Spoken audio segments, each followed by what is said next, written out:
خلفائے راشدین عام طور پر تو ہم کہتے ہیں حضرت ابو بکر، حضرت عمر، حضرت عثمان، حضرت علی.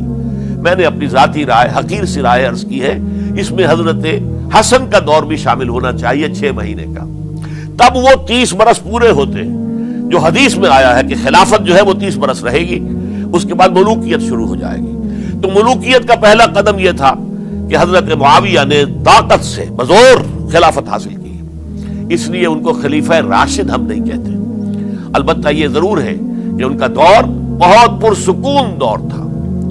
البتہ جب 10 برس گزر گئے حضرت معاویہ کے دور حکومت کو، اب میں یہاں لفظ خلافت کی بجائے دور حکومت استعمال کر رہا ہوں، جو کہ خلافت راشدہ سے ذرا اس کا فرق واضح ہو جائے. تو اس وقت ایک اور صحابی، جلیل القدر صحابی مغیرہ ابن شعبہ رضی اللہ تعالی عنہ، وہ حضرت معاویہ کے پاس آئے اور انہوں نے یہ کہا کہ دیکھیے، اگر آپ نے اپنے بعد اپنا جانشین نامزد نہ کیا تو ہو سکتا ہے پھر فسادات پیدا ہو جائے، پھر مختلف لوگ خلافت کا دعویٰ لے کر کھڑے ہو جائیں، پھر خانہ جنگی ہو جائے.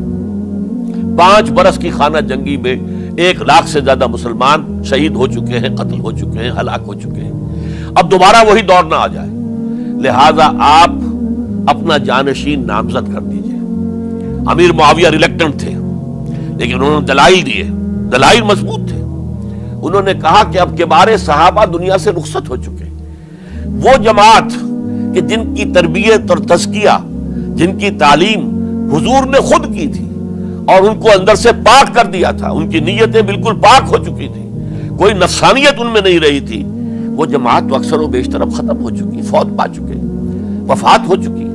لہذا اب جو ہے اکثر و بیشتر نو مسلم ہیں جو بعد کے فتوحات کے ذریعے سے اسلام لائے ہیں. لہذا ان کے اندر نہ وہ پختگی ہے، نہ ان کے اندر وہ تقویٰ ہے، نہ تدین ہے، نہ اصول پرستی ہے. اسلام کی پوری تعلیمات جو ہیں وہ ان کے وجود کے اندر، ان کے شعور کے اندر گہری اتری ہوئی نہیں ہے. لہذا اب صورتحال وہ نہیں رہ سکے گی جو حضرت ابو بکر یا حضرت عمر یا حضرت عثمان یا حضرت علی کے زمانے میں تھی. لہذا آپ نامزد کیجئے. یہ بھی بتا دوں کہ مغیرہ ابن شعبہ کون تھے رضی اللہ تعالیٰ عنہ. نمبر 1 یہ کہ یہ اصحاب شجرہ میں شامل ہیں، جن 1400 یا 1800 افراد نے حضور سے بیعت کی تھی صلح حدیبیہ سے متصلاً قبل، اس درخت کے نیچے بیٹھ کر جس کے بارے میں سورہ فتح میں فرمایا گیا کہ لقد رضی اللہ عن المؤمنین اذ یبایعونک تحت الشجرہ. اللہ ان تمام اہل ایمان سے راضی ہو گیا جو ہے نبی صلی اللہ علیہ وسلم آپ کے دست مبارک پر بیعت کر رہے تھے اس درخت کے نیچے، ان میں سے موجود، ان میں یہ مغیرہ ابن شعبہ ہے. پھر مغیرہ ابن شعبہ وہ ہے کہ حضرت علی اور امیر معاویہ ان کے درمیان جو خانہ جنگی ہوئی اس میں ہمیشہ حضرت علی کے ساتھ رہے، حضرت علی کے ہی وہ سپورٹر تھے، ان کے ساتھ تھے. اس پہلو سے اچھی طرح سمجھ لیجئے کہ یہ نہیں ہے کہ وہ در حقیقت کو پہلے سے وہ امیر معاویہ کے ساتھی تھے، نہیں. لیکن اب جو صورتحال وہ دیکھ رہے تھے، جہاں دیدہ انسان تھے، بہت بڑے سیاستدان تھے، جانتے تھے حالات کو، حالات کے نبض پر ان کا ہاتھ تھا. لہذا انہوں نے یہ مشورہ دیا اور پھر امیر معاویہ نے اس مشورے کو قبول کر لیا اور یزید کی ولی عہدی کا اعلان کر دیا. یہ بالکل مڈل ہے حضرت امیر معاویہ کے دور خلافت کا درمیان. یہ 10 سال جب ہو گئے تھے حضرت امیر معاویہ کی خلافت کو یا حکومت کو، تب یہ معاملہ پیش آیا اور یزید کے ہاتھ پر یہ بیعت ولی عہدی تمام جو بھی مختلف گورنرز تھے ان کے ذریعے سے کہہ دیا گیا اپنے اپنے علاقے کے لوگوں سے بیعت لے لو. یہ بیعت عام طور پر لوگوں نے کر لی. البتہ 5 شخصیتیں جو بہت نمایاں تھیں انہوں نے اس بیعت سے انکار کیا. ان میں کون تھے ذرا نوٹ کیجئے. حضرت ابو بکر فوت ہو چکے، ان کے بیٹے عبد الرحمن ابن ابی بکر. حضرت عمر فوت ہو چکے، ان کے بیٹے عبداللہ ابن عمر. حضرت زبیر فوت ہو چکے، ان کے بیٹے عبداللہ ابن زبیر. حضرت عباس فوت ہو چکے، ان کے بیٹے عبداللہ ابن عباس. حضرت علی شہید ہو چکے، ان کے بیٹے حسین ابن علی رضی اللہ تعالی عنہم اجمعین. یہ 5 جو امت کے بہت بڑے 5 افراد کے گویا کے وہ چشم و چراغ تھے ان گھرانوں کے، انہوں نے انکار کیا. اور ان میں خاص طور پر عبد الرحمن ابن ابی بکر نے یہ جملہ کہا کہ تم چاہتے ہو کہ قیصر و کسریٰ کی سنت پر عمل کرو کہ باپ کے بعد بیٹا حاکم بن جائے. یعنی ایک قدم تو خلافت کا نظام پہلے ہی نیچے اتر چکا. مشاورت سے تو حضرت امیر معاویہ کا بھی جو نسب ہوا ہے وہ مشاورت سے نہیں ہوا. ایک درجے میں وہ جو اللہ تعالیٰ کے رسول نے عمارت بنائی تھی شاندار، اس خلافت کا جو سیاسی نظام تھا، اس میں ایک تو کڑی آ چکی زوال کی کہ ایک شخص نے طاقت کے ذریعے سے خلافت حاصل کر لی. اب اس کی اگلی کڑی لانا چاہتے ہو کہ کیسر و کسریٰ کے طریقے سے خاندان کے اندر، ایک قبیلے کے اندر یہ خلافت جو ہے یا حکومت جو ہے نسل بعد نسل، باپ کے بعد بیٹا اور بیٹے کے بعد پوتا، اس کو ہم کبھی گوارا نہیں کریں گے. حضرت امیر معاویہ بہت دانشمند انسان تھے. انہوں نے ان پانچوں حضرات پر کوئی تشدد نہیں کیا، کوئی جبر نہیں کیا، بلکہ رہنے دیا. ٹھیک ہے، یہ بیعت نہیں کر رہے، ابھی تو بیعت ولی عہدی ہے، کوئی حرج نہیں. لہذا کوئی جھگڑا، کوئی اس وجہ سے کوئی فساد، اس بنا پر کوئی جنگ نہیں ہوئی. 10 سال گزر گئے، یعنی 10 سال تک یزید ولی عہد رہا ہے. 10 سال تک. اور اس سوائے ان 5 بڑی شخصیتوں کے جو پوری امت تھی، عوام الناس تھے، ان سب نے اسے قبول کیا. یہ صورتحال اب جب پیدا ہوئی جب حضرت امیر معاویہ کا انتقال ہو گیا. یہ سن 60 ہجری ہے. اب سوال پیدا ہوا کہ وہ ولی عہدی کی بیعت اب بیعت خلافت میں منتقل ہو جائے گی. لہذا پھر یہ ہوا کہ سب لوگوں سے، سب گورنروں کو لکھ دیا گیا تمام صوبوں کے اندر کہ اپنے اپنے لوگوں سے بیعت لے لو.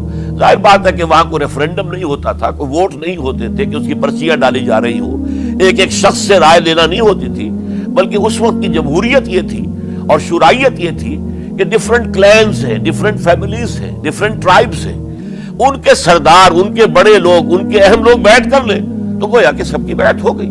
وہ ایک قبائلی نظام تھا اور اس میں یہ نہیں تھا نظام کے ووٹ بنے ہوئے ہوں اور اس کی پرچیاں ڈالی جا رہی ہوں. تو تمام عالم اسلام نے گویا کہ بیعت قبول کر لی اب یزید کی بحیثیت خلیفہ. اب وہ جو 5 آدمی تھے ان میں سے ایک فوت ہو چکے تھے، حضرت عبد الرحمن ابن ابی بکر رضی اللہ تعالی عنہما، دونوں فوت ہو گئے، لیکن باقی 4 رہ گئے.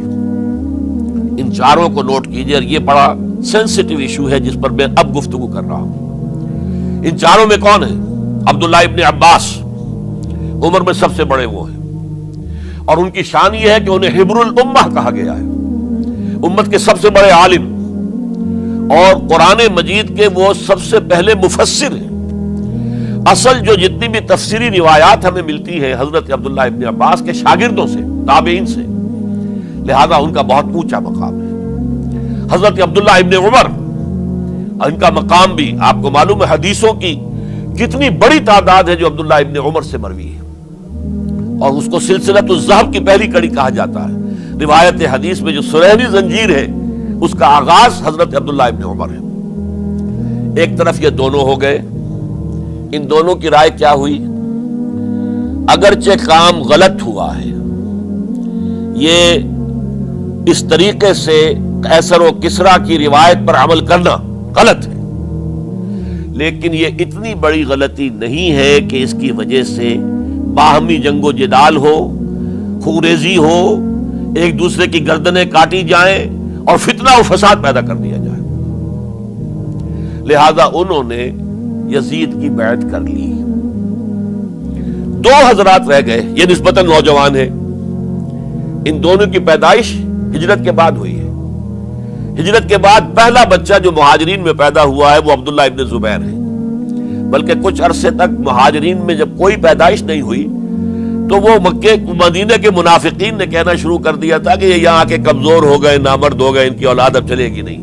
تو عبداللہ ابن زبیر جب پیدا ہوئے، اور آپ کو معلوم ہونا چاہیے وہ حضرت ابو بکر صدیق کے نواسے ہیں، حضرت عائشہ صدیقہ کی ہمشیرہ حضرت اسماء کے بیٹے ہیں عبداللہ ابن زبیر. اور زبیر بہت شجاع، بہت ہی بہادر انسان تھے. تو عبداللہ ابن زبیر کے اندر بھی وہی کیفیات تھی. انہوں نے کہا نہیں، اس غلطی کو ہم برداشت نہیں کریں گے. خورزی ہوتی ہے تو ہو، لیکن ہم اسلامی نظام کو نیچے اترتا ہوا نہیں دیکھ سکتے. جیسے کبھی حضرت ابو بکر نے فرمایا تھا ایبدل الدین وانا حی، کیا دین میں ترمیم اور تنسیخ کر دی جائے گی؟ دین کو بدل دیا جائے گا، دین میں تحریف کر دی جائے گی جبکہ میں ابھی زندہ ہوں؟ میں جیتے جی یہ نہیں ہونے دوں گا. حضرت عبداللہ ابن زبیر کی یہ رائے ہوئی وی ہیو ٹو چیلنج، ہم مقابلہ کریں گے، ہم اسے پیسیولی قبول نہیں کریں گے۔ انہوں نے بیعت سے انکار کیا اور مدینہ چھوڑ کر مکے جا کر حرم کے اندر پناہ گزین ہو گئے۔ یہی معاملہ حضرت حسین ابن علی رضی اللہ تعالی عنہما کا تھا، وہ بھی نہایت شجاع، نہایت جری، نہایت بہادر۔ انہوں نے بھی کہا کہ یہ غلط قیصر و کسریٰ کی روایت جو شروع ہو رہی ہے، اسے ہم نے ریزسٹ کرنا ہے اور اسے ہم آگے نہیں چلنے